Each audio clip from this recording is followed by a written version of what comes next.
Êtes-vous sur Facebook? Avez-vous pensé aux informations privées que vous mettez en péril?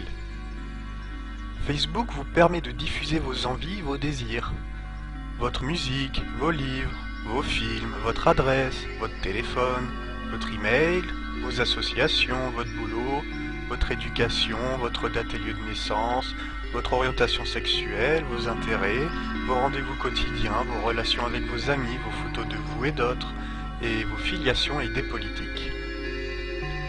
Sa politique de confidentialité va si loin qu'il collecte l'information à votre sujet depuis d'autres sources comme les journaux ou le service de messagerie instantanée. Cette information est collectée quelle que soit l'utilisation que vous faites du site web. Vous trouvez que c'est effrayant?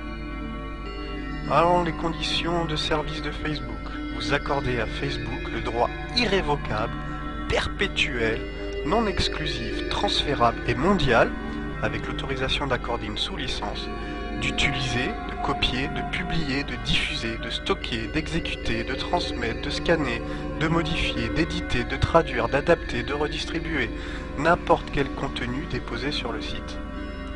Vous acceptez également que vos informations soient transférées et traitées aux États-Unis.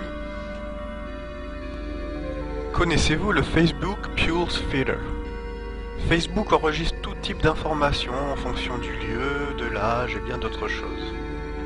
Par exemple, les femmes aux vues conservatrices, les 10 films préférés des adolescents.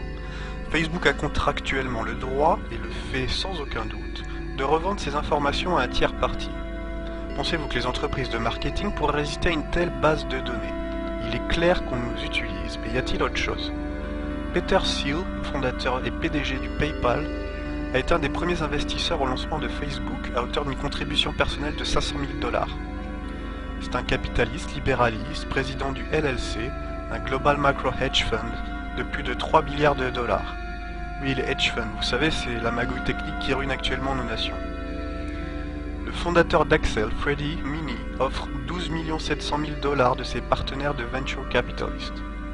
Le manager d'Accel, James Breyer, PDG du National Venture Capitalist, le NVCA, est créé par Gilman Louis, PDG de In-Q-Tel, une entreprise capitaliste créée par la CIA en 1999. James Breyer est également à la direction de BBN Technology, connu pour le développement d'ARPANET qui deviendra Internet. En octobre 2004, le Dr Anita Jones est à la direction de BBN avec Gilman Louis. Et ce qui est intéressant, c'est l'expérience précédente du Dr Jones. Elle a servi à la direction d'In-Q-Tel et a dirigé la section de recherche et développement de la CIA. Ses responsabilités s'étendent jusqu'au secrétariat de la défense américaine et à la supervision des projets de l'Agence des projets de recherche avancés pour la défense, le DARPA.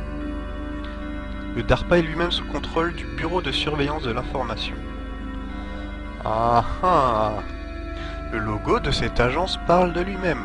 Il n'est pas nécessaire de développer qui contrôle cette agence pour toute personne un tant soit peu clairvoyante.